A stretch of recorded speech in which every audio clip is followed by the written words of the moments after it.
Wait for it. And we're live. Hey, all you crazy sci-fi and fantasy fans. It's time for your daily dose of shenanigans over here at the Blasters and Blades podcast. Just a couple of nerdy veterans geeking out over our science fiction passions and fantastical fantasies. A place where magic is king, the sky is the limit, and space is the place. We are the podcast that puts the fun in dysfunction. But without further ado, let's dive into it, because today we're talking all about why space is the place. And if you notice Nick Garber's lovely art of Space Rangerhood, and you read the title, you know we're here to talk about Space Rangers and the future of Spec Ops, mostly in sci-fi settings. So lots of hand waviums and because reasons. So your imagination is the only limit. And with that being said, we're going to go round robin. We're going to start at Rick, because we're just going to go in order of the little Brady Bunch square. Rick, can you introduce yourself to our listeners and viewers and tell a little about yourself? I am Rick Partlow. I am a former light infantry platoon leader. I write military science fiction, and I have about 62 books currently published, a couple more on the way. I live in Wyoming. That's about it. He goes to this. True story. And only that many books. I mean, she's such an underachiever. But all right, Jeff, you are next. Can you introduce yourself to our viewing audience? It's been a while since we've had you on, sir. Yeah, it's been, I think since I launched Grimm's War. So I'm Jeffrey H. Haskell. I'm the author of the military sci-fi epic Grimm's War, which is up to 6 books now. And I'm working on book 7, available where all fine books are sold, except it's not. It's just Amazon and Audible. I also have a couple other superhero series that I've written over the years that are really great too. I am a former Army, and I was Signal. I wasn't infantry. I didn't have that distinction of. I took an IQ test and I scored too high, so they said I couldn't be infantry. So. I've been writing since 2000, and I've been writing my whole life, but I've been publishing since 2016. And my first book I published was picked up by Kindle Scout, and my second book was a USA Today bestseller. And yeah, the rest is history. I've been writing ever since. Nice. And if I understand correctly, didn't you shine the boots at the Rangers for their IT department or something once upon a time? I taught the Rangers how to use the Singar radios back in the day. And it was a lot of fun. I thought you had the Prick 77 when you were in. Man, I did. I had those. We switched over to the Singar while I was in, and that was when I was in training. We about halfway through training, we were getting trained on the Pricks, and phrasing. I need a Pricky 8 over here soon. Then they came in. I don't know if you guys ever went to Georgia at Fort Gordon, but they have these I guess they have them everywhere too. But they have those trailers you're in when you get your training, and they've got the AC that's never on. And they came in and it's really loud. Who here is under 19? And 3 of us raised our hand. He's like, okay, you and you, you're going to a different school. And we went from the PRC combat signaler course to the Singar combat signaler course. And the air conditioning worked at the Singars? Nope. Okay. The damn emails always wanted the windows closed because apparently 101 degrees with 100% humidity in Georgia was quote unquote too cold. Funny story. I never learned to use Singars. They tried to teach it to us a little bit in IOBC, but then when I got to my unit, we were still using Prick 77, so I never learned to use them. Yeah, that was my job exclusively, was going around to different units, transitioning them from the PRCs to the Singars. So yeah, we did the Singars exclusively when I was in, and then we had the Blue Force trackers and all the digital comm stuff that never worked and overheated all the time. Singars worked flawlessly. If the Singar failed, it was because of you. Yeah, it's operator error. Yeah, we had one that survived a couple sandstorms. But the other equipment didn't, but the Singar did. Without that being said, we won't talk about comms with Doc Spears because he was of the era where you had the tin cans, you tied it together, and you hoped it worked. And if you didn't, you just climbed uphill both ways to stab a mofo. True story. I heard tin cans. Yeah, there's another way. You can talk to animals, which I know you can do. Diplomacy. You just named your guns piece of diplomacy. I'm sorry, I couldn't help myself, Doc. But can you introduce yourself to the guests? Hey, John Spears, aka Doc. My the interesting part of my life started, I was a special forces operator, spent my years in the 7th Special Forces group, splitting my time between Central and South America and counterinsurgency and counter narco-terrorism in the 80s and 90s, and then was a government contractor. I was an orthopedic spine surgeon for almost 20 years. And during all that time, I stayed as a contractor, working for agencies, training tactics, weapons, assaulter and sniper skills. I'm a director for Forge Tactical, who we train law enforcement, special operations, and DoD customers. I'm still a frequent contractor for the U.S. Army, the Warrior Training Center down at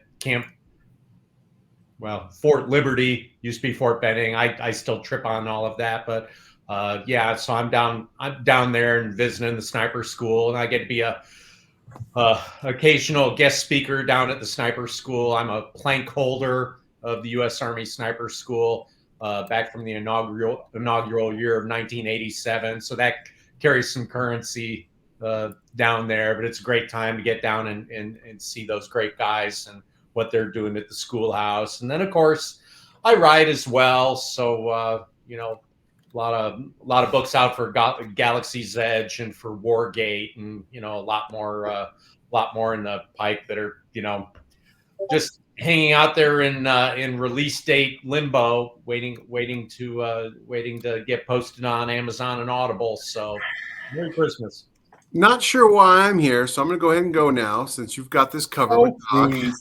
I have been out hooed. Thank you very much again, John. Pleasure to see you, sir. I don't care what the Army calls it these days. It's always the Fort Benning School for Boys for me. I grew up there. It was Fort Benning.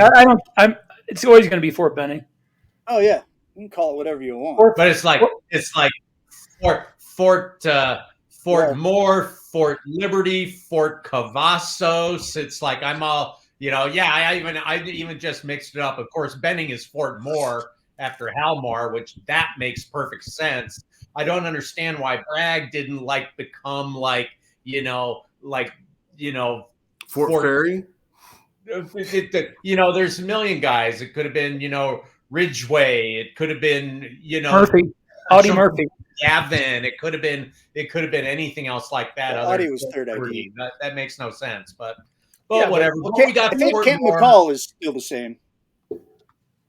Yeah, so far.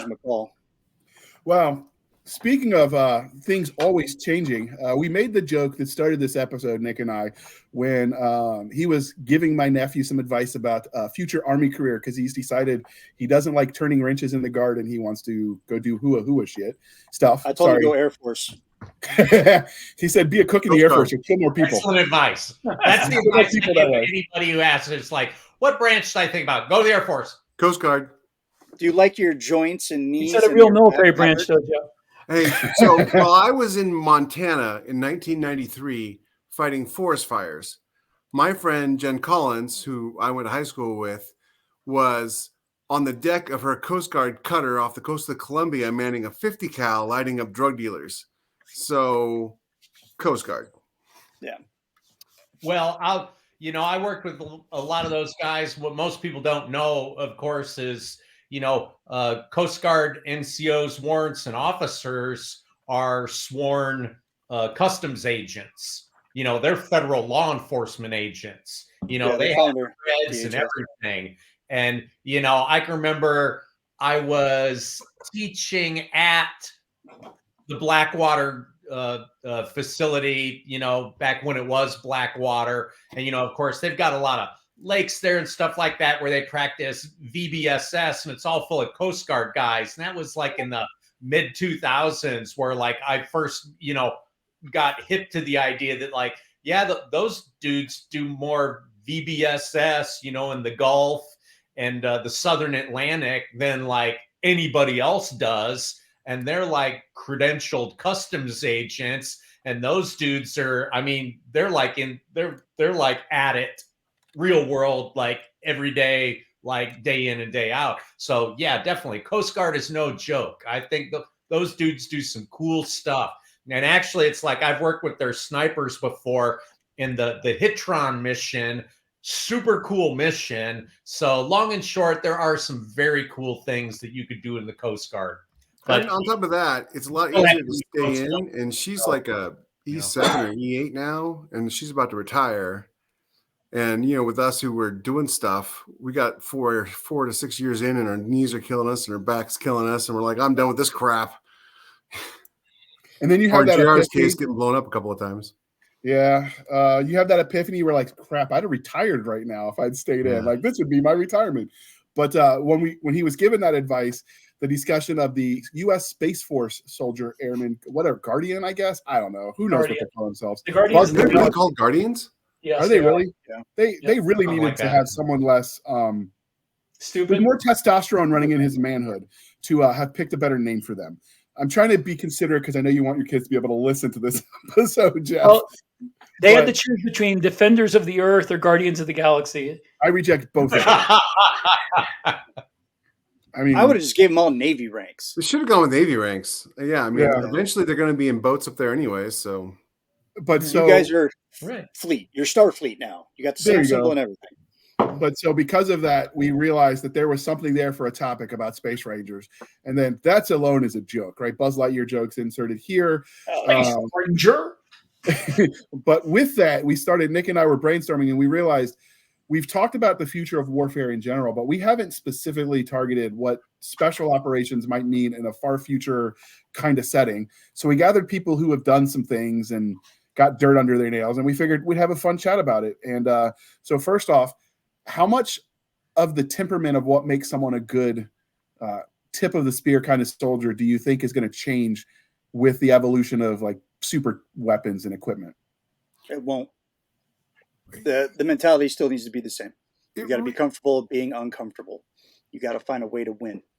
90% of special operations and what we do is all brain power.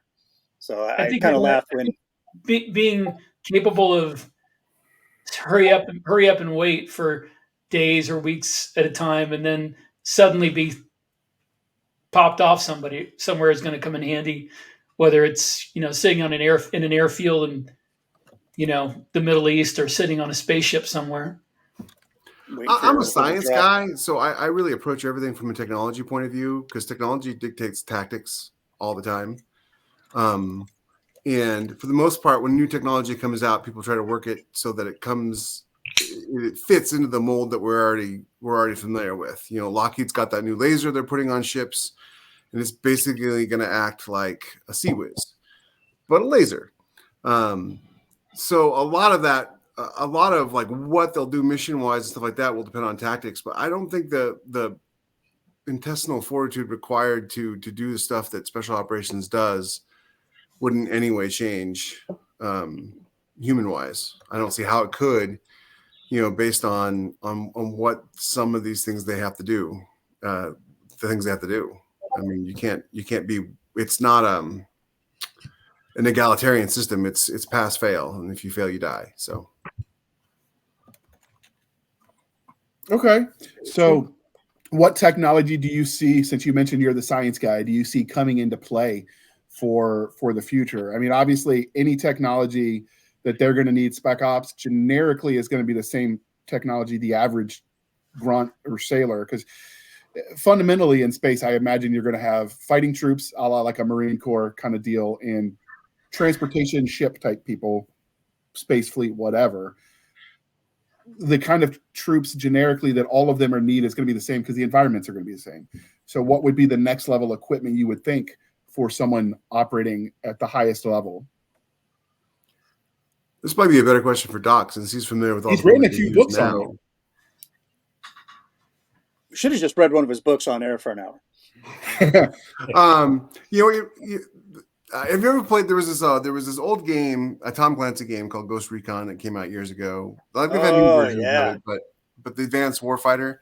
And one of the neat things they did about it was they went and they looked at all the stuff that was like cutting edge, like ruthenium polymer and stuff like that, and they threw it all into the game. When I was in the Army in the 90s, they were talking about the Future Soldier. Do you guys remember the Future Soldier program? Oh yeah, with the XKs and the heads up displays and stuff like that. And 9 that's all batteries fine on and yours. well, but I mean, at the end of the day, you got to be able to throw something on the ground, stomp on it, and have it still work. And so the more Give it to the advanced, Rangers; they'll figure that out for you.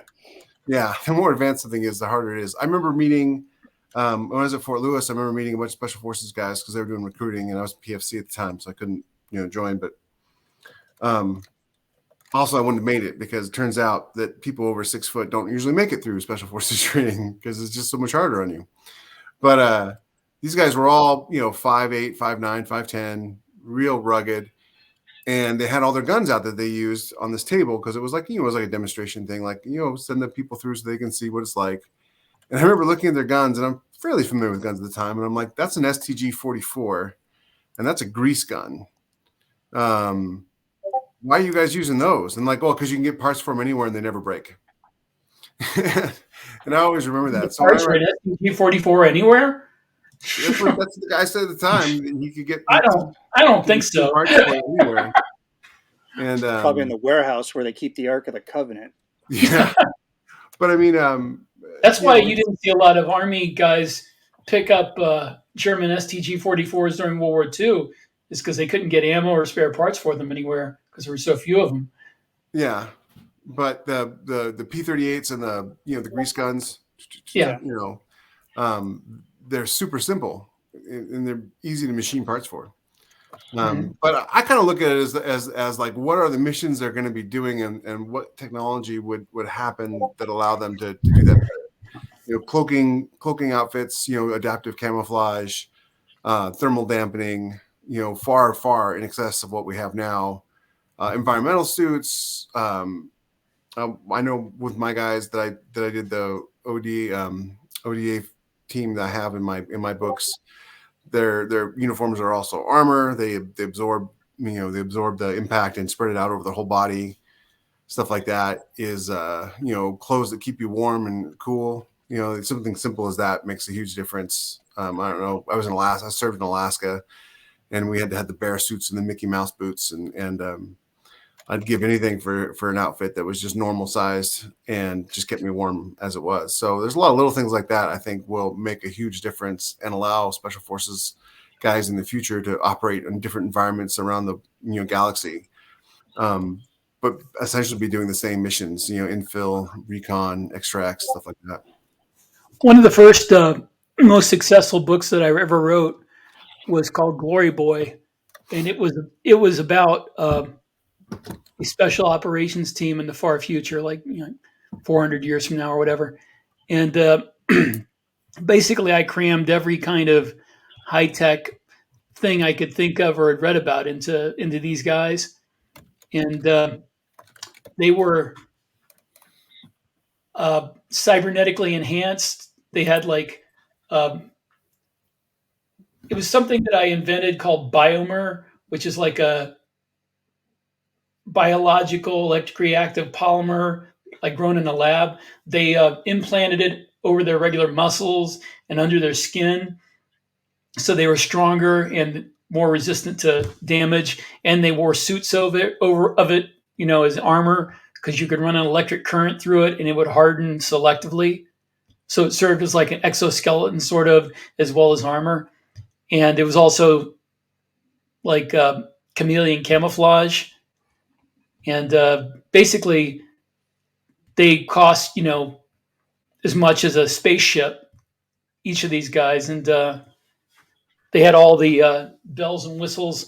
They dropped them on planets in these stealth pods that were coated in, sensor absorbent material, had them go behind enemy lines and things like that.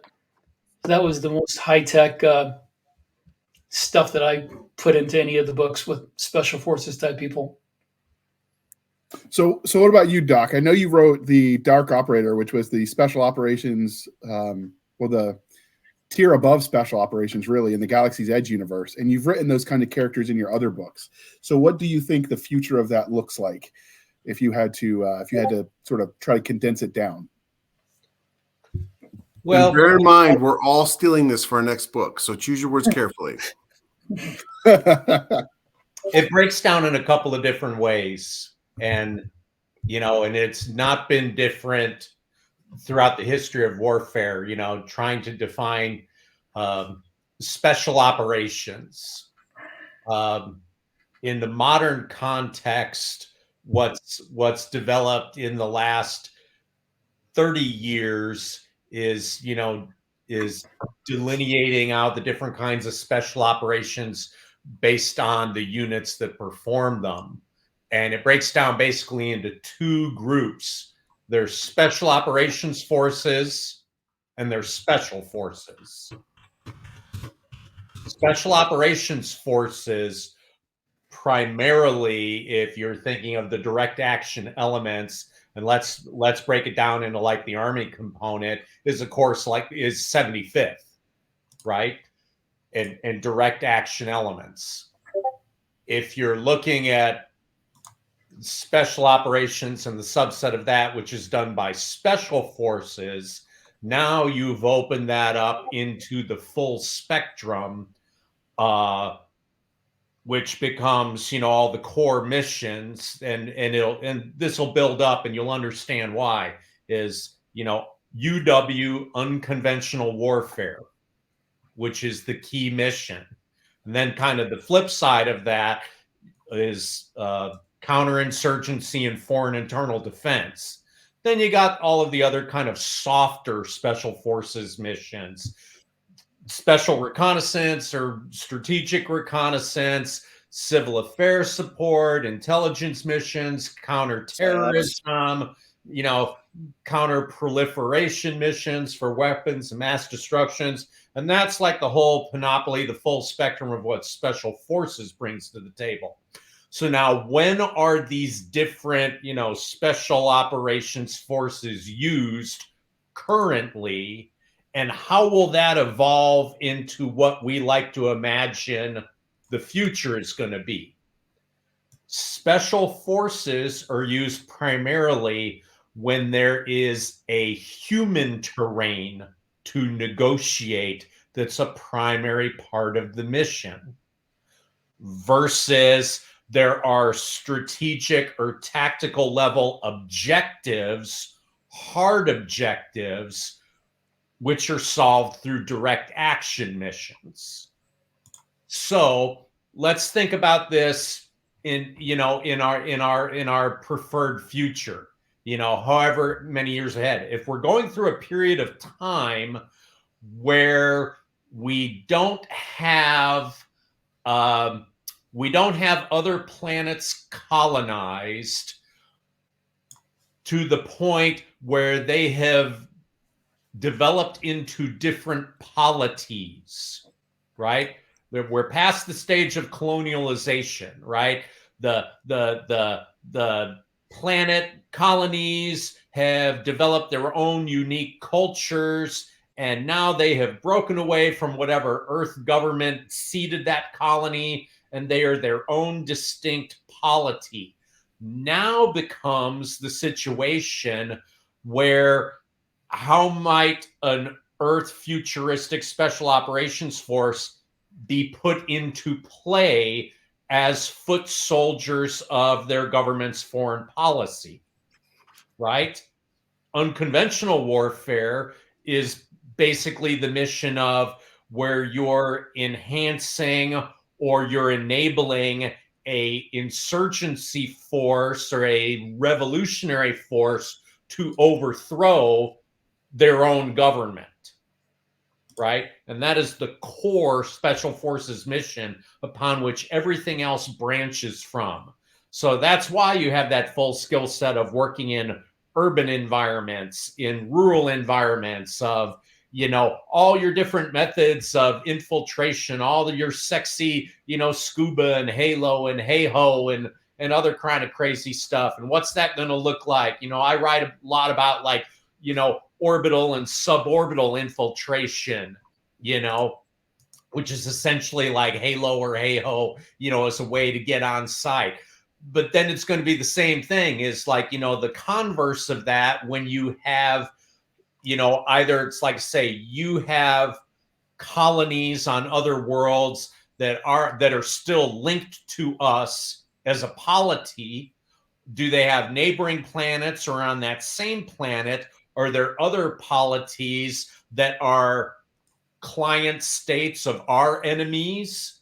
You know, are our special forces working to destabilize the other polities, the client states of our enemies on that world? You know, are we looking to, you know, destabilize a planetary government on another planet to make our sector more stable and friendly to our polity and the way that we want to control things? And, you know, that's where special forces come into play. Short of that, if we're in a period of, you know, it's like I say, just that diaspora where we're exploring space, and you're going to have special tools and tactics and capabilities to like, you know, do VBSS in space, you know, and things like that.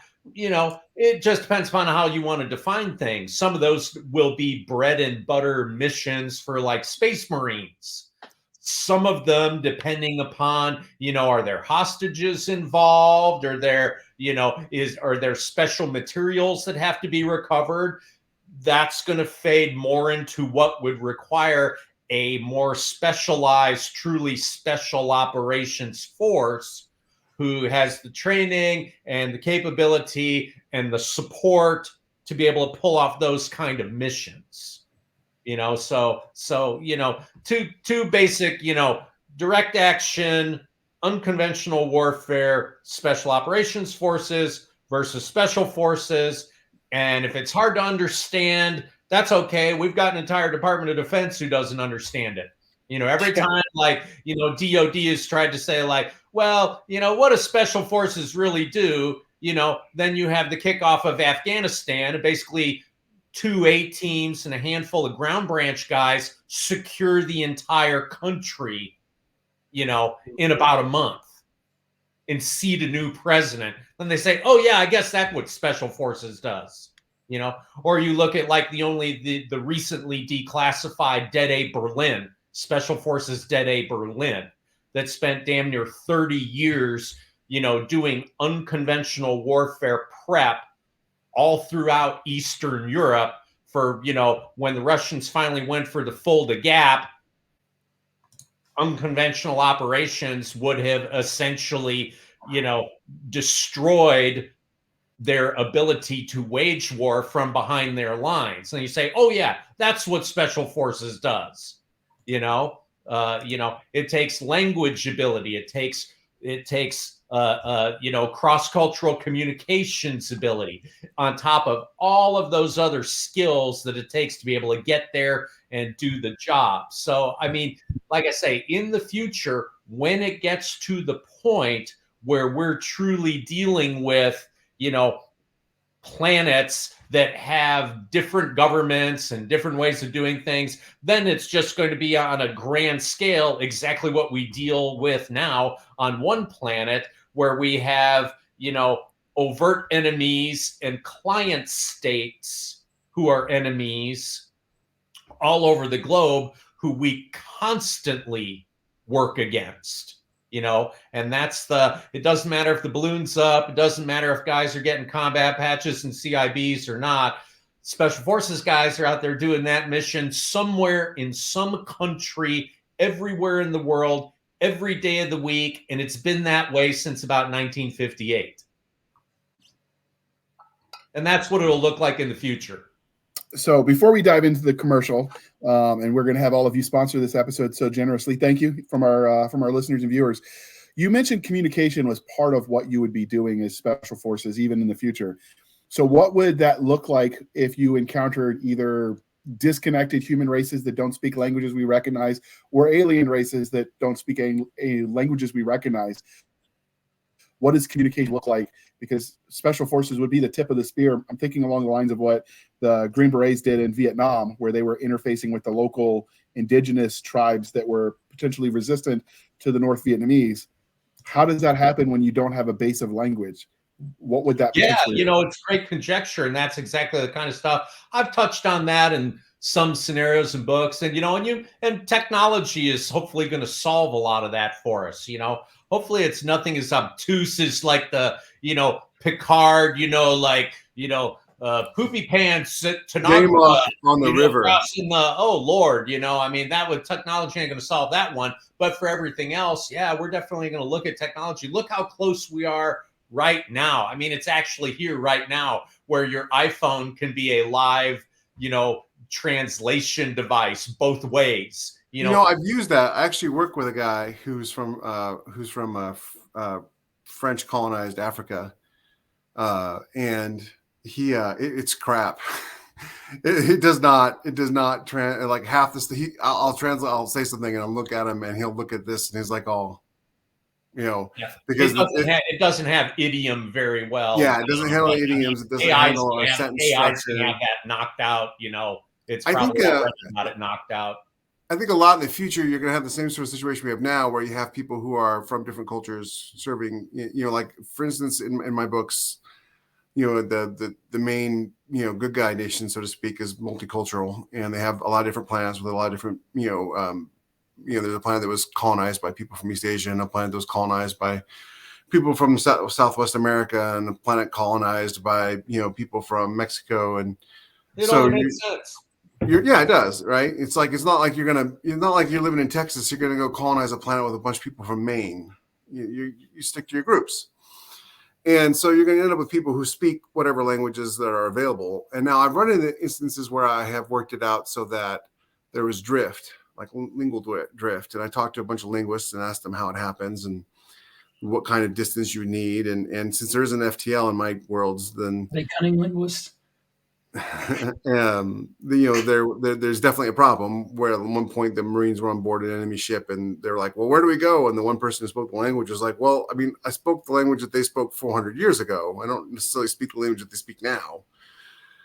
So that's all. I don't really get into that too much in most of my books because my future histories take place in a future where a lot of the different power blocks in the world got blown up. So pretty much everybody speaks English as their main language, like the trade language.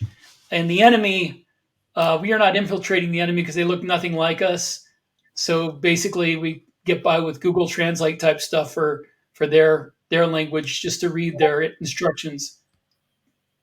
It's not really They're very realistic. They're very realistic problems, and they're things. It doesn't even really take that many generations. I mean, look at Italian as an example. I wish Walt Roblard was here. I mean, he speaks Sicilian, which is not Italian at all. But it's like Americans who immigrated from Italy pre-World War II. Depending upon the region of Italy they're from, they all speak a different version of Italian than each other that they learned in those years.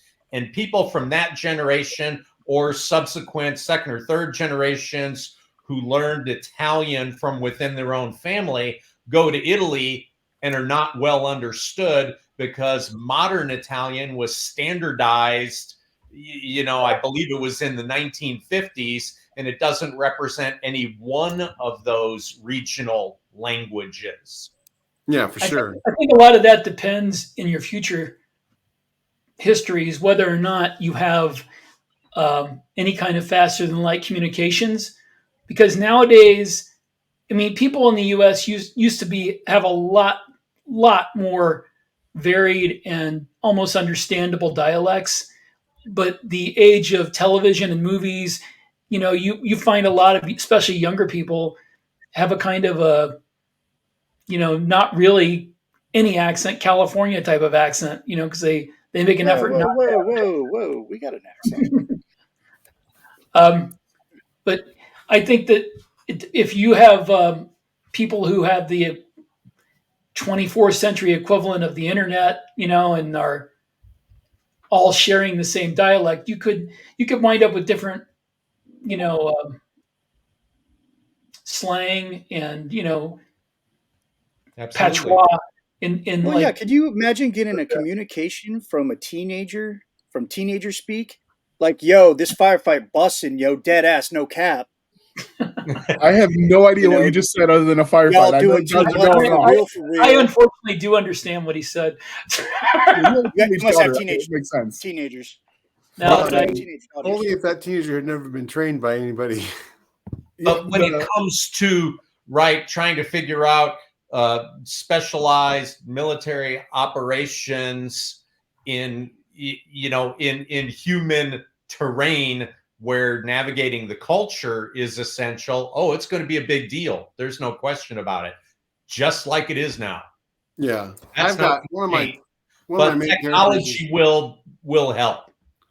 You're one of my going to main have characters. to understand the nuances of the culture. You're going to have to take a deep dive in area studies before you deploy to that region. Mission planning and mission prep and mission training is going to be just as much of a nightmare as it is sometimes now. It's like everything, it's like there's no just like spin up and run and go do it. Not in those kind of operations. So you were about to say something, Jeff. There seems a little bit of a lag with you. So I'm cutting some space so you can say what you wanted to. Sorry. I'm at somebody else's house. So that's why the Wi-Fi probably sucks. No, I was just saying is that as Doc knows, because he was in it, ODA is, specialized in certain parts of their world, right? So he was specialized in South America, which means you probably were in Nicaragua in the late 80s, I imagine. But he's going to answer. Yeah, he's not going to answer. I'll talk about is I was with the first group of Americans into Honduras in 1983, and what we were doing at that time is we were doing strategic reconnaissance to aid a engineer brigade in establishing sites where we were building clandestine airfields all over the Honduran side of the Honduran-Nicaraguan border. Hey, Doc. We're going across the border into Nicaragua along likely avenues, high-speed avenues of attack from Nicaragua to help the engineers set up sites to build tank traps. To keep. Hey, Doc, you wouldn't happen to know a Colonel Froberg, would you? Yes, I do. I knew him very well. He was my battalion commander at 3-7 in 86, 87, and 88. He went on to be, if it's the same guy, he went on to be a college ROTC professor of military science. Yep, which was pretty common. SF, senior SF officers and SF NCOs, especially guys who were getting away from a command track. That was like a he was my PMS in ROTC. Yeah, he's an outstanding guy. Ali Garcia was his sergeant major, who was a SOG guy, who ran hatchet teams, with SOG. And that was the generation above me. At one time, the guys who I had with me, based out of Panama, who we did the El Salvador, Colombia, Bolivia, Peru missions constantly. All those senior guys were all SOG or Dead A or SOG and Dead A, blue light, guys who would bounce back and forth to CAG and stuff like that. It was a real cool group of guys to be like their boy and to like learn from back in those days. But yeah, I knew Froberger pretty well. He was a great commander. So speaking of greatness, we've got you three volunteering your current projects as the sponsors of this episode. So Rick, what's the current thing you've got selling that you want to pimp out to our listeners and readers and viewers? Well, by the time this comes out, I think Drop Trooper 14 Collateral Effects will have come out recently. So that will be the one that I would encourage people to take a look at if they're a fan of the Drop Trooper series. Okay. All right. What about you, Jeff? This is coming out on the 20th of December. So people are getting ready for Christmas and they need the next big read.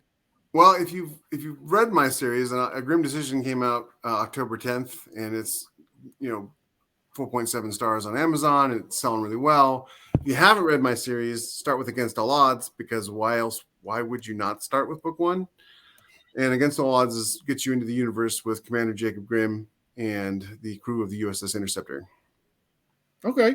What about you, Doc? What are you pimping these days? You've written like 100 books since we last talked to you, so I know there's a lot to choose from. I wish. I'm a total slacker compared to all these great guys. Everybody's got something going on all the time.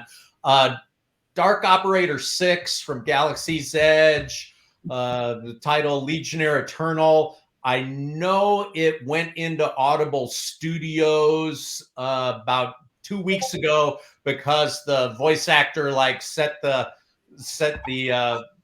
publisher, hey, can I have that pronunciation guide? I go into the studio tomorrow morning. It was like almost midnight on a Sunday night. I go like, oh yeah, I'll knock that out for you.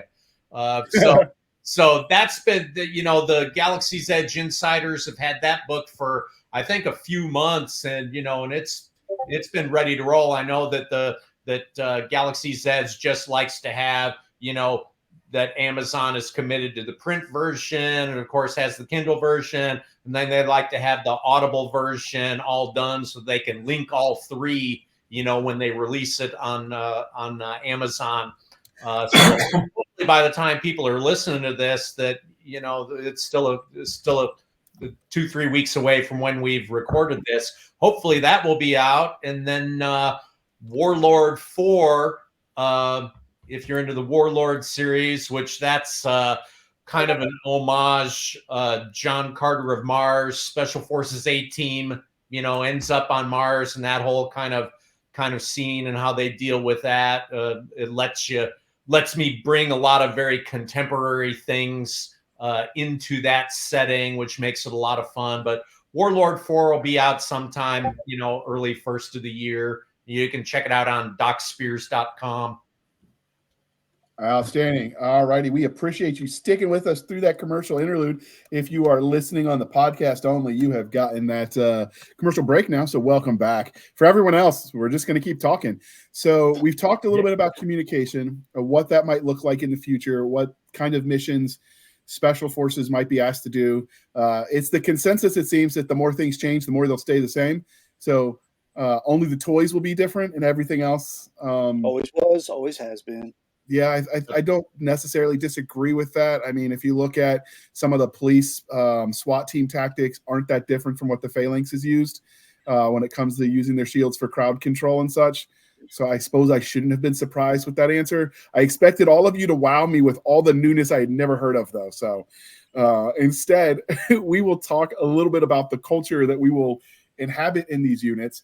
So obviously not everyone writing in these fictional futures are going to have direct parallels to existing nation states in the world as it is now. When they write them, do you think it's important to honor the heritage of the units that came before, even if it's not the right nation? Or do you think people should sort of make something up entirely new for their worlds?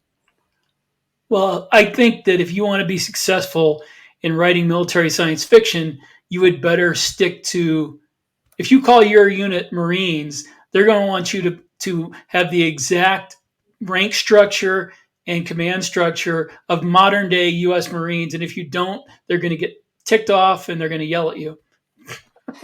So they're going to get pissy. Yeah.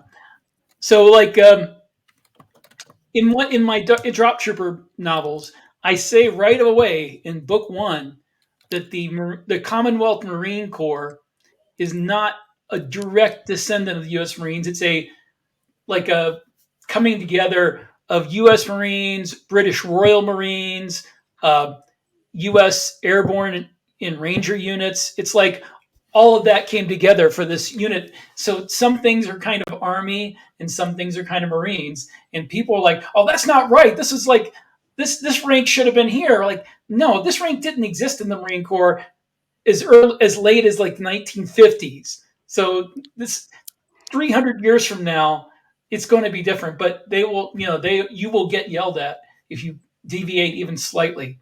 So anyone who's listening to this, who thinks that the merging of military cultures doesn't create change, I challenge you to visit schools like the Citadel, VMI, Texas A&M, Virginia Tech Corps of Cadets. I think there's someone in Georgia. These senior military colleges that are joint forces, North Georgia Military College, is that yeah, one? Georgia Military College is the one I'm thinking of. And there's a few SUNY Maritime. Well, that's just mostly Navy and Coastie, so not really. But like those military colleges, you see, because you've got enlisted and officer personnel to run those programs from all the services, and you watch the cultures merge, and suddenly you get Army guys calling it a parade deck instead of a parade ground. And I'm sure you get sailors calling it a latrine instead of the head. I mean, stuff happens when you merge cultures. So, what about you, Jeff? Really What's your interesting opinion?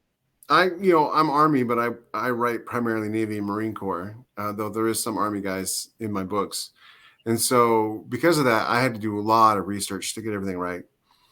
And by research, I mean, I watched a lot of movies and read a lot of books. So it's stuff I would have done anyways.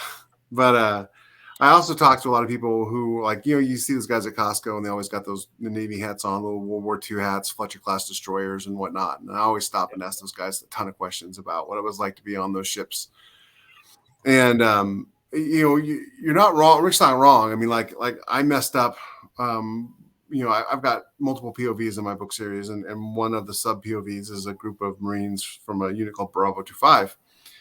And I messed up calling a Lance Corporal a corporal. And I had a couple of Marines email me, like, in the Marine Corps, we always use the full rank. They're always a Lance Corporal. They're never just a corporal. Because in the Army, it's like, you don't say Lieutenant Colonel, or at least when I was anyways, you don't say Lieutenant Colonel, you just say Colonel, or Sir. That's what I always called them. Or if you're smart, you avoid them. Wait, what? Yeah. Well, I was Tomo, so there was no avoiding anybody. I was the guy they called in the middle of the night to come fix the rat nest that they created. So good job, S3. Yeah. So yeah, exactly. So it's the research is like the most important thing. Research, obviously, I've got I wish I was at home because I got a ton of books I can pull out and show you like all the different military books I have, military history books, weapons books, things like that. And then, autobiographies by people who are in, Audie Murphy's To Hell and Back is a great one because no matter what the nomenclature however the nomenclature changes, soldiers, sailors, Marines, and airmen, they all treat each other kind of the same way. Like I got a buddy who was in the Air Force, and we were at Dragon Con, and we were giving each other the same kind of crap. It doesn't matter that he was Air Force and I was Army.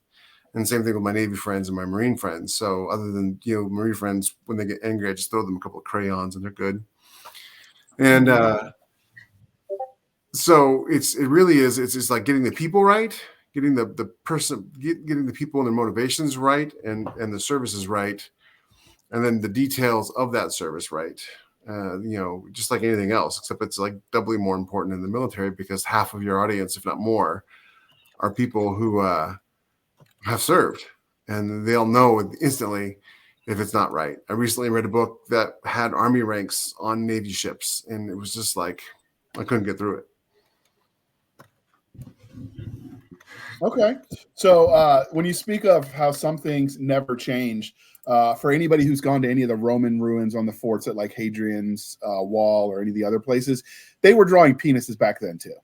I mean, yeah. Oh, I'm sorry. Cover your ears for the kids listening, but they were drawing phallic symbols back then. I mean, obviously some of it was religious in nature, but you will never convince me that every one of those people drawing those body parts were doing it just because they were worshiping some fertility. I'm sorry, Sergeant. This dick pic is religious. Yeah, that's it. Exactly. There was I recently saw a 2600 year a parchment from 2600 BC, probably not parchment, probably papyrus, that was translated due to AI, and it was a soldier writing a letter to the pharaoh asking him if he could help him find the people who took his clothes at a party because he got drunk last night. And it was the other soldiers who did it. So that was 2600 BC. People don't change. The whole idea that we're somehow more civilized or whatever, it's just not true. We're the same exact people we were 2,000, 4,000, 6,000 years ago. I was just in St. Augustine in Florida in October, and there's an old castle there. They call it the Castillo. Castillo de San Marcos. Yeah. It's one of my favorite places outside of that city. The city is one of my favorite places to visit inside the continental United States. That is my go-to stop as soon as I get time off because, get that lovely little veteran card with Parks and Federal Park Services, which that falls under. I go in for free while everyone's waiting in line like a sucker. I'm like, that's right. Captain Garber coming through. Hey, that recruiting office was open for everybody, right? I'm just saying. It was. It was. Must be nice to have those VA benefits. But I think it's the east side of the Castillo was all Bs. It was all barracks on the bottom floor, and not one of those walls was absent of a dick. Not one. Someone even drew themselves taking a crap in the facilities of that time. And I'm like, soldiers have not changed ever. And I doubt they will change. And if you're going co-ed, there are female body parts too. I'm just saying people are going to be sketching things on the wall. You ever want to know how the soldiers feel about something? Read the graffiti on the latrine. Did it say for a good time called VIIX to XI? Yeah, a long way to the mess hall. You know, I've seen it. Vesuvius was here. You know? So Doc, how do you think it's important? Because you wrote units that were completely disconnected from Earth units. Do you think it's important to try to make those ties, or do you think there's room for completely new? Well, you know, I believe in you know, being a big tent kind of writer. You know, I wanna attract everybody, but the core of people I'm writing to are us. Right. So I most of all want all of us and, you know, and our peer group to be very satisfied and feel like, I mean, just like Jeff was saying, is like, I can't even finish this piece of crap because the guy who wrote it doesn't have, he's just lost, he has no grounding in the basics. Therefore, you know, I can't suspend, you know, my disenjoyment of that part, you know, for the rest of it, because it just stinks. You know, it's like reading a detective novel where the author struggles to describe the function of a revolver. You know, it's like, dude, that would have been you. I get it. You're not a gun guy. You could have made a phone call to somebody and they would have like walked you through something. 30 seconds, John. He would have had his answer on the internet. Nauseated to read. Yeah. There was Larry Correa does Twitter arguments with people all the time about guns. Oh, and yes. stuff. Some guy posted that story about how he pulled his Glock and thumbed the safety on it, and you know, and it was just like, wow, you just lost all your credibility, you know, just all of it. Oh, I bet it had a Ford Assist too. It was one of those special Glocks. There was a photographer, a war photographer in South America who won some big award for this picture of a bullet coming through a fence that he got.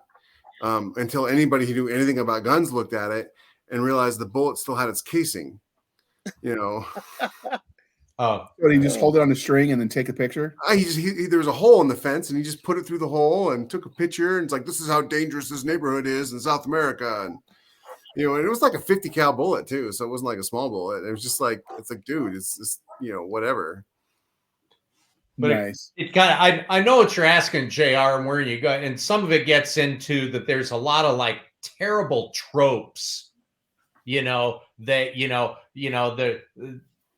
the trope, you know, there's a common trope that it's like the Dances with Wolves. What was the Dances with Wolves in Space? Avatar, you know, where you're working with the indigenous people, and I'm going to abandon my terrible, like, westernized Earth culture. Overlords. Your culture is so much pure, and it's like more in touch with the planet and stuff like that, you know, and it's all of that's going to make you rule with military operations and all that kind of rot, you know, and it's the same like terrible trope that people, you know, I have like personal heartache, you know, because me and my kind been left behind forever in fiction, especially science fiction, because anytime somebody tries to write something about what is truly a special operations unit or something like that, so few people have a clue what that is because they don't know what special operations are. So there's like some selection process where, you know, they weed everybody out by making them run till, you know, everybody drops, or that's what the selection is they just make them do physical things until like they can't do it anymore, and they weed everybody out and tell them they're weak and things like that. And it's like, all right, that's pretty freaking stupid. That's pretty totally like unbelievable. That's like, has, very little of anything to do with any selection process for special operations forces at any level that doesn't test like the capacity to cope, with multiple very, very difficult tasks, That's what selection that's is all, about, is to I'll test just, those. yeah, that's just all like totally ridiculous. So, the same thing that it's essentially always been is, testing like a man, his mind and a compass in a remote place, and their ability to cope with their environment and to do very hard, difficult military tasks for long periods of time without food and sleep over very difficult terrain, and push them to the physical max. But by having them have to conduct very, very difficult intellectual tasks to achieve their objective is always going to be part of the selection process. And being able to select people who can work independently as well as part of the team is always going to be a part of that. And that's going to be especially true. Now, look, I can tell you, like, special forces are used to working independently for very long periods of time without any form of supervision or contact or things like that. Now, I can compare, these days, I can say, and I hate to sound like that guy, but there are a lot of examples of special forces operations where, there is a JTF or there is a B team or a C team in another country. Maybe it's at MacDill. Maybe it's in Germany. Maybe it's in Belgium. Maybe it's somewhere else, who is depending upon an A team in Africa whipping out their laptop to write a concept of operation, as they're launching an operation. And there's somebody in another country who's waiting on a satellite communication, so that somebody has filed a concept of operation. That's not every type of operation, but there's so many layers of, of non-operators who are looking at what the operator is doing. It's really strange. I can tell you there are times where like I would be on a single man, a 2-man, sometimes a 4-man, and rarely a 12-man mission, where we would be gone sometimes 6 weeks, sometimes up to 3 months or more, with no communication with the United States foreign mission based at the embassy of the country we were working at, much less with any other higher level of special operations command. It was expected that you were performing your mission, and if they didn't hear from you, you must be performing your mission, and it must be doing well. The idea that that is happening today is like that concept is gone. The idea that like SATCOM allows you to like, we want to know what you're having for lunch, we want to know it now. That's gone.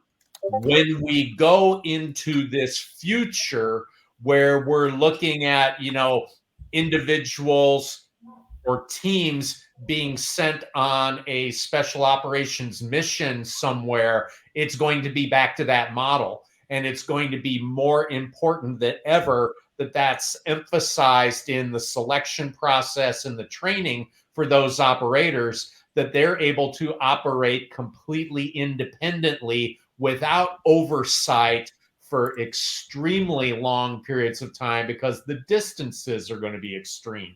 Yeah, it depends on the technology you're using to travel.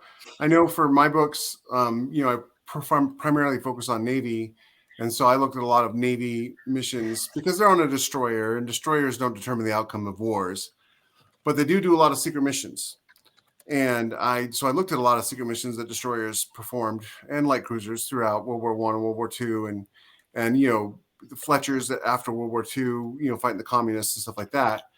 And so I modeled a lot of my missions that the Interceptor goes on after those missions. And one of the things that they did is like they'd have a destroyer just like circumnavigate the world basically, and keeping an eye on a Russian fishing boat that they knew was KGB and intercepting communications from it. And that destroyer would be deployed for 6 months, 8 months, a year sometimes. And you got to think that when you're on a ship like that and you're the captain, so to speak, you're not answering to anybody. You're doing your own mission. You've got a mission and you're doing it. And so one of the things I was really careful about was when the main characters got to integrate back into the fleet is coming back under that whole, like, why, I'm the master of my ship, but I'm not the master of my fate anymore, because I just spent 2 years on secret missions, or as the Navy calls it, secret squirrel stuff. And now I got to answer to some guy who doesn't know what I did because, it's all blacked out in my jacket, because the Navy operates on prestige and they hate secret missions because you can't tell anybody. All the military, it's called unrated time in the Army, where, if you're operating for an extended period of time where you don't have a rater or endorser over you, it's unrated time. So that's primarily you're working with other government agencies and stuff like that. And that still comes up with guys who it's like, right, they went on one of those missions and the people they worked for really liked them. So they, asked for him to stay for another year. So you'd have guys who ended up with like a couple of years of unrated time, who, is as far as like, the Department of the Army is concerned, we don't know what you're doing. So we don't know that you were actually performing, according to standard and things like that. And guys who fell behind in the promotion scheme, that's very common, even in special forces where it's fully expected that you're going to be doing those things. It still ends up working against guys. Yeah. One of the primary conflicts of book 4 in Grimm's War is his new CO being like, well, you've just been doing nothing for the last 3 years because your jacket's all blacked out and you're worthless, that kind of thing. Go ahead, Rick. You're going to say something? Yeah, I was going to say it depends a lot on the technology you're dealing with in your future history, how unsupervised you're going to wind up being. If you have, like I said, like the thing with, if you have near instantaneous communications, well, you probably have today's kind of military where somebody's always looking over your shoulder and breathing down your neck and backseat driving you. If you have starships, but not instantaneous communication, if the fastest way to get a message anywhere is to send a ship there, then you're going to have captains and units like from the age of steam or sail, where the captains are basically going to be God wherever they go, because they're going to be the ones deciding destiny. And if you have special forces units, they're probably going to have to be totally autonomous and making up policy as they go along. There's a reason they called it gunboat diplomacy back in the day, for that very reason. And so one of the things that struck me, Doc, when you were talking about some of the training tropes that everyone throws in there because they don't really do their research on what special forces might look like, or what they find isn't as sexy and exciting as what they want it to be.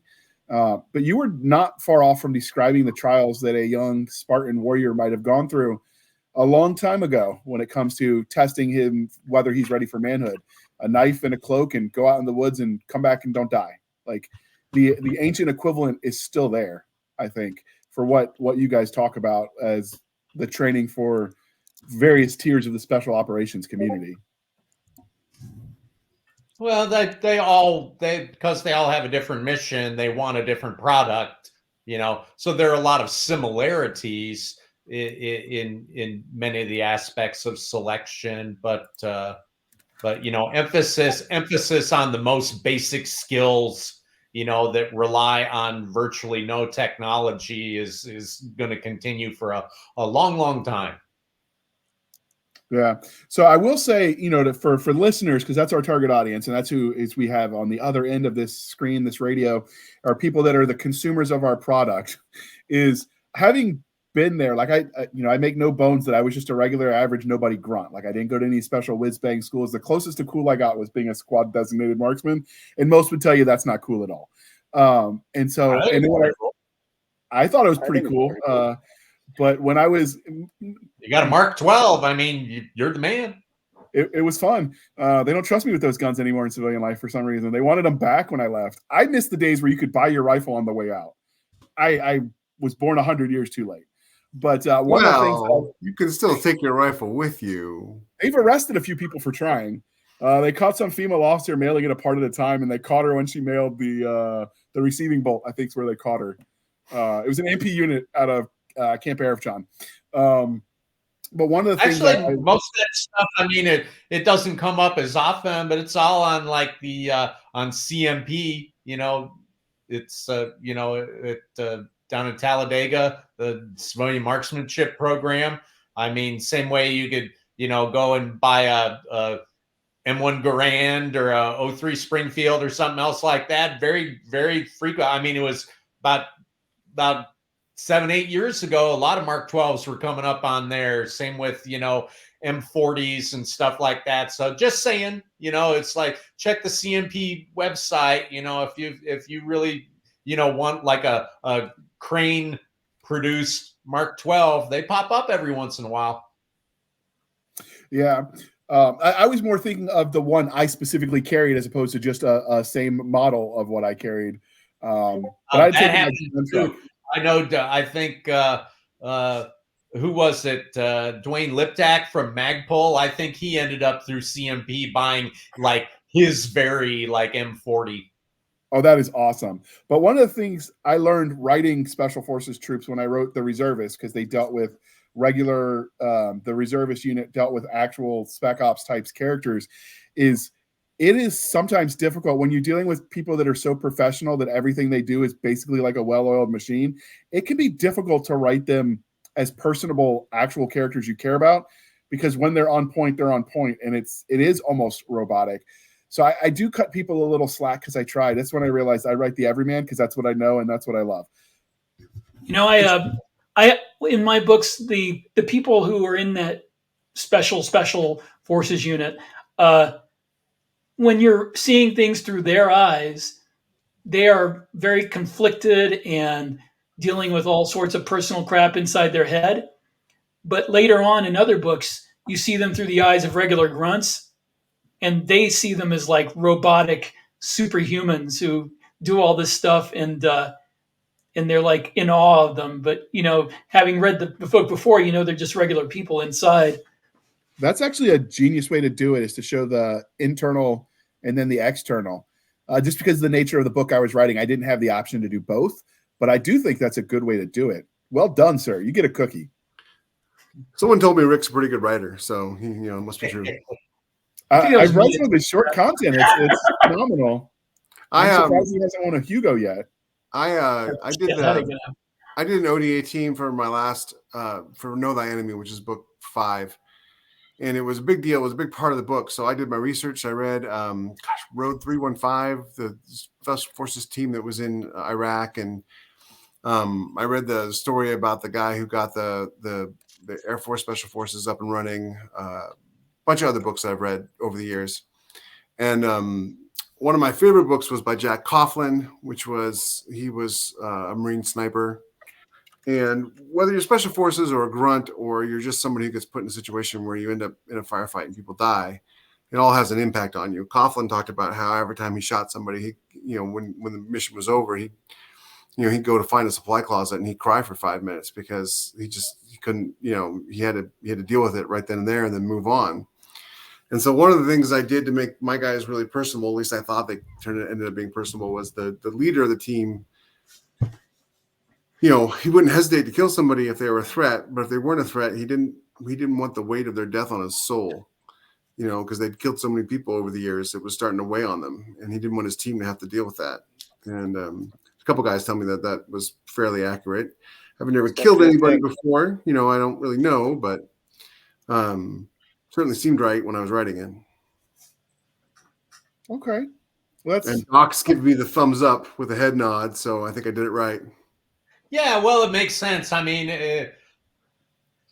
you can write stuff like, the Warhammer books, which is, I mean, it's another type of entertainment entirely, and it's not military science fiction, and it's a hell of a lot of fun to read, but like there's not that depth of humanity to those characters, and it would seem kind of out of place, for the things that we're more interested in being sort of, future historians and trying to create futures that would be relatable to us. That has to be an essential element of it, so I'm totally with you on that. I kind of went with people that I'd talked to in real life and stuff I'd read as well, but mostly the people I'd talked to who had seen combat and their attitude towards what they felt after killing somebody. And almost to a man, they all said that they never felt a tiny fraction of much emotionally as when they killed the enemy as they did when one of their guys died. That was always the thing that haunted them afterwards. That, if they had PTSD, that was the thing they thought about, was people they knew dying. They never really thought that much about the people they killed. Was the first thing you feel after you kill somebody? The recoil? The worst is certainly is being in situations, and it's very common in special forces, and and gosh darn it, is like this utterly ridiculous strategy of trying to turn Afghanistan into a counterinsurgency.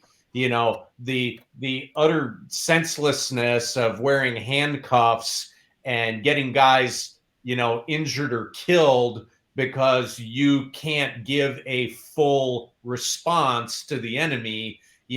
That's more scarring on your soul than than anybody who's trying to do to you what you do to them first. Certainly, I was in a great period of time where we had many guys killed. Lost a lot of very good friends in countries who, if we were able to do what we had every ability to do, they wouldn't have got killed, or at least they would have been appropriately answered for. And believe me, that weighs on you a lot heavier than dumping bad guys who need to be dumped. So I think, and this will be the last thought we can kind of talk about before we wrap it up. And if there's room more for you, dear listener, you got other things you want us to ask, we can certainly have everyone back. I know how to get in touch with all of them. And when they tell us your contacts, you will too. But I do think something to consider is how close to nature each of the societies were. They've done some studies. I know the guy that wrote on killing, although I get it, a lot of his methodology on they didn't shoot at the bad guys has been disputed. It's definitely a conflicted story. I do think the psychological reports on how farm boys who used to slaughter cows that they ate felt differently potentially than the guys that grew up in the city and thought their meat came from a grocery store. Like, I think the difference in how you were raised as far as your in touchness with nature definitely affects how the combat affects you. Like, if you've been hunting, I mean, you're shooting a man, shooting a deer, like it's different, but your mind is already somewhat conditioned that what happens when you shoot and you aim and you pull the trigger, right? I think that makes a difference, and that's going to play a factor with the societies that are sending these people out to war as well, I suspect. Does anybody agree, disagree?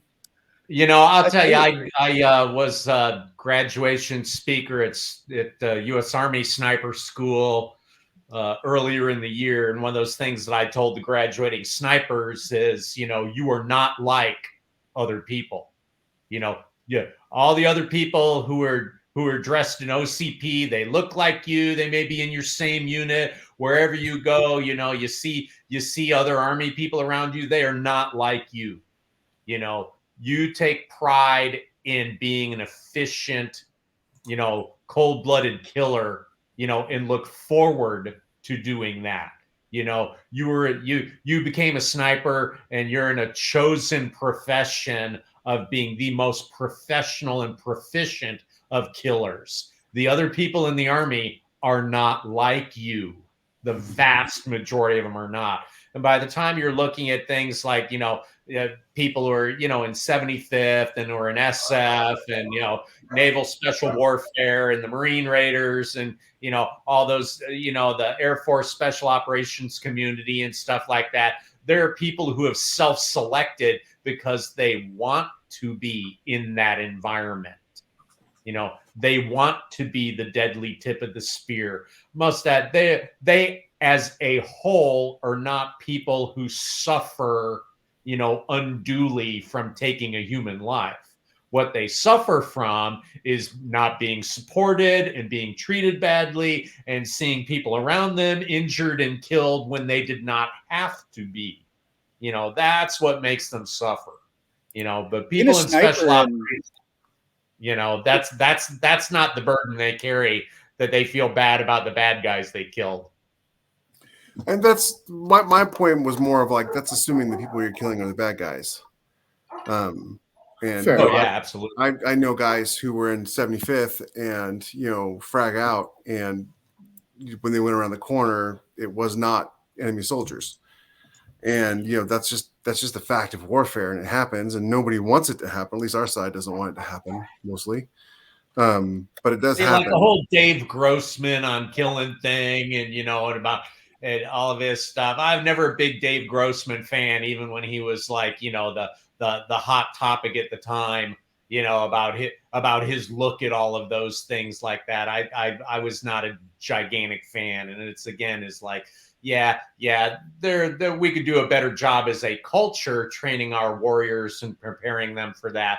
But when it comes to people who self-select, to be in the special operations community, they've psychologically crossed that hurdle themselves. Okay. Rick, did you have anything to add before we get the closing thought? Well, I was going to talk about like the whole thing where the Army went to using silhouettes and pop-ups and things like that for shooting, and to try to get more line soldiers to get over the reluctance that people normally have to shoot somebody else.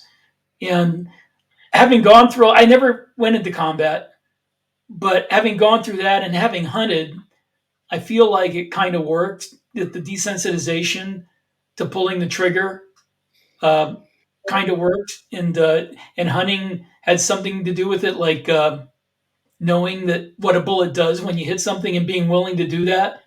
I of all the things that I thought about when I went in the infantry, and obviously, I had to be prepared to shoot somebody there, although I never did. And I also tried to get in the police force when I came back, off of active duty, and almost did it, except they stopped paying for the academy, and I couldn't afford to put myself through and live at the same time. And one of the things they asked me was, do you have a problem with the idea of shooting someone if you had to? I'm like, I was in the infantry, That's what they trained me to do day after day. It's so I think that it worked. I think that I can't say honestly because I never went into combat, but of all the things that I worried about, that wasn't one of them. See if you're a hunter, right? You're going to be a big game hunter in North America, or you dream of going to Africa, and you buy one of those, books that shows you all the different animals and the anatomy, and, where to get a heart shot or a spine shot, on quartering of different eagles. And you're a hunter, you study all of those things. Everybody gives you a pat on the back. You're a good guy. If you're a human being and you study where to shoot other human beings, all of a sudden you're a bad guy. They're around words like psychopath. It's just wrong. It's just wrong. I'm telling you. Especially if you study how to gut world, and the skin, and Yes, do not eat other humans. That's where we the draw principle is still the same Yeah, we between don't human and animal. Going to sternum, hang him upside down. So this is Nick. Stop. Your psych might see this, and I know you do psych evals in the Border Patrol.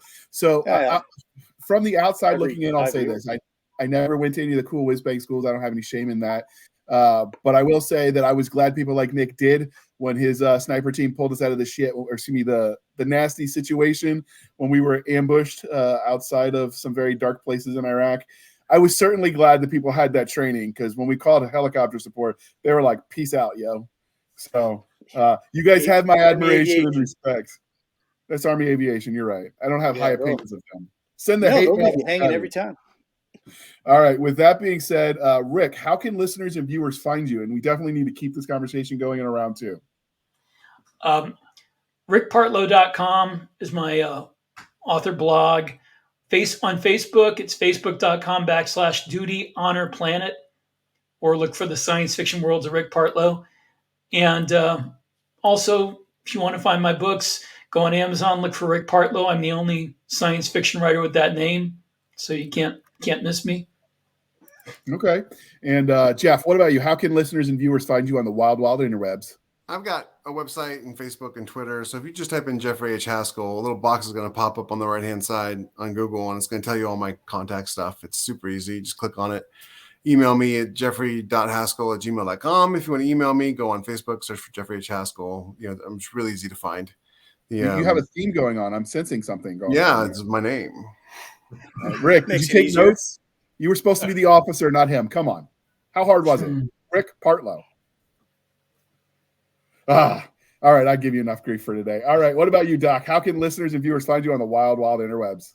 Yeah, DocSpears.com. I try and keep things up. There's links to my books and, blogs, and keep you up with what's going on in my world whenever I get around to it. And the same on social media, just under my real name, John Spears. And I try and do the same.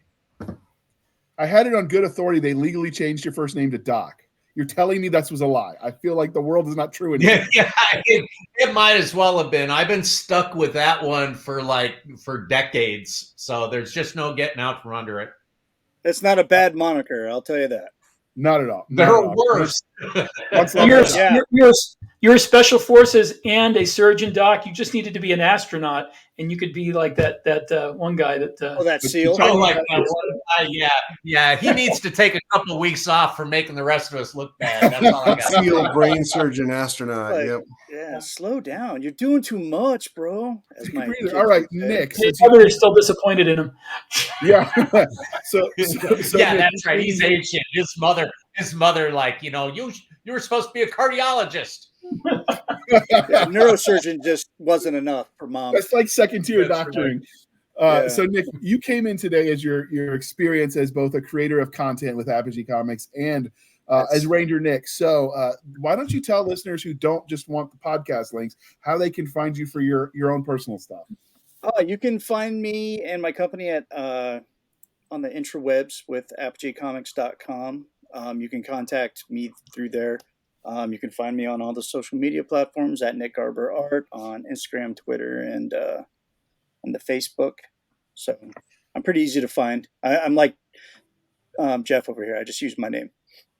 Out freaking standing. You made it easy for the dumb ones in the back. All right. You can find us on our link tree at linktr.ee linktree/Blasters and Blades podcast, where we link to all the things, the BitChutes, the Rumbles, the Twitters, the YouTubes, the Facebook group, and the Facebook page. Our podcast email is linked in addition to Madam Stabby Stab's Instagram, Twitter, and her email. So you can send all of the hate mail to her. She wants to see it. She will make you cry and reply, but we're here for it. So do the thing if you're brave enough. I tried, and she thought I was flirting with her, and Nick started threatening to shoot me from long distances. So I had to back off. So it's your turn, people. You just gotta get outside of 948 meters. That's my longest. All right, out freaking standing. Just remember, concealment is not covered. Numbers. Yeah, they are now. And you can find us on our website at anchor.fm/blasters tack and tack blades. Again, anchor.fm/blasters tack and tack blades, where for as little as 99 cents a month, you can help keep the lights on, or you can support the show more directly at buymeacoffee.com/author J.R. Handley. Again, buymeacoffee.com/author J.R. Handley. Be sure to put in the comment section that it is for the podcast, and I will keep my co-hosts duly caffeinated. They will drink some of that coffee brand coffee like it's going out of style. By the way, links in the show notes. Podcast Grunts. Links merch in bio. Whoop. That's right. You can get 10% off. And Nick is designing some merch, starting with some of those cute sayings Stabby Stab normally gives us. She was hiding Rumor has it that Nick had Taco Tuesday. I don't know if it's true. He's not in the room right now, so I'm just saying, It's people. probably true. It's probably And the true. dog had Taco Tuesday. With that being said, thank you for spending some of your precious time with us. For my crazy co-host, I am J.R. Handley, and this was the Blasters and Blades podcast. We'll be back next week at the same time, where we'll indulge our love of nerd culture, cheesy jokes, and all things that go boom. And since this is the holiday season, hug your loved ones, because tomorrow isn't promised, people. All right, peace out. Touching. I try. I have my moments before they remove my heart at the NCO Academy.